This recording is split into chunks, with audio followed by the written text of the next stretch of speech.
भरा गांव, परिंदों की आवाज, बच्चे खेल रहे हैं रावी नर्म आवाज में। एक गांव में उम्र नामी एक गरीब मगर दियानतदार लड़का रहता था। वो दिन भर मेहनत मजदूरी करता, कभी लकड़ियां काटता, कभी पानी भरता, मगर कभी भी किसी का हक न मारता। उम्र जंगल से लकड़ियां लेकर वापस आ रहा है। एक झाड़ी में मरगी फंस गई है रावी। एक दिन जब उमर लकड़ियां काट कर वापस आ रहा था तो उसे एक झाड़ी में फंसे हुए मरगी की आवाज सुनाई दी। मरगी जख्मी थी और हल नहीं पा रही थी। उमर ने फौरन अपनी चादर उतारी, मरगी को आराम से उठाया और अपने घर ले आया। उम्र मरगी को पानी पिलाता है, जख्मों पर दवा लगाता है रावी।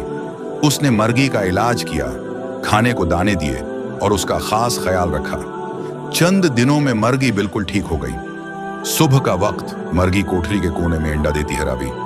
अगली सुबह उम्र को हैरानी हुई जब मरगी ने अंडा दिया। अगले दिन फिर यूं रोजाना एक अंडा आने लगा। उमर वो अंडे बीच कर रोजी कमाता, मगर हमेशा सिदका भी देता। एक बुजुर्ग शख्स लकड़ी का आसा उमर के दरवाजे पर आता है रावी। एक दिन एक बूढ़ा शख्स आया और बोला, बेटा, मेरी मरगी कई दिनों से गुम है, अगर तुमने देखी हो तो बताओ। उमर ने फौरन मरगी वापस कर दिया।